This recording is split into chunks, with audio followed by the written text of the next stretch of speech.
So food is a very crucial role in human society. Like throughout history, food has brought out culture and human ingenuity.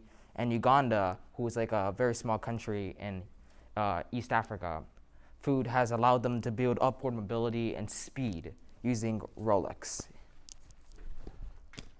So this is a map of Uganda, and Rolex originated right here in the Busoga region, which is basically the greater Kampala, which is like us of the greater Houston. So that is Rolex right here. So it's basically a wrap that contains food, and there's like basically no food in Uganda that is kind of very mobile and cannot be brought places. So people usually eat stews and plantain, which as you can see right here. And the thing about them is that stews and plantain might be nutritious and good, but they lack mobility and cannot be brought places. But Rolex can. So Rolex was originally used by the Busoga people and was sold to students, and it became a very common food for students to eat, especially in universities, because it's quick and it's cheap and can be put in anything, and it's also nutritious. So the ingredients of Rolex is derived from the Indian chapati, which came over from Indian migrants that worked in Uganda, and the locals picked up on this, and they used it as the base. And then for the food inside is just plants and eggs and anything else that can be put in, basically like a burrito.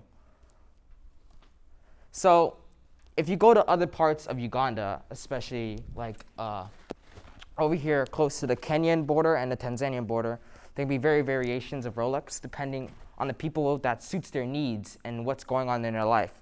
So over here you can see spices from Tanzania right over here, and then also from Kenya, while over here is more of just a basic kind of a wrap with just food in it.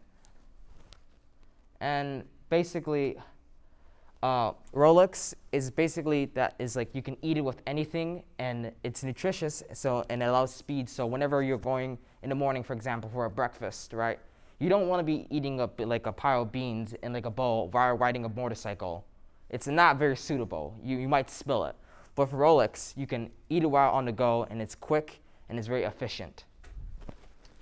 So these are the motorbikes you'll be probably using. So I don't think you're going to be eating a stew while going on that thing. That's speeding. So Rolex, as I said, it's cheap, nutritious, and portable, and can be eaten on a speeding taxi. And basically, that's my conclusion. And basically, this shows us humans the ingenuity we have to use and take from other cultures. So we took from Indian and Arabic cultures, and we combined them together to create a burrito wrap, which is Rolex. And let me tell you, the first time I saw Rolex, I was kind of scared because I landed down and I saw a big shack, and it was a wood shack, and I knew for a fact that person was not selling a Rolex watch. So, yeah, this is Rolex. Thank you, and this is where we got it from.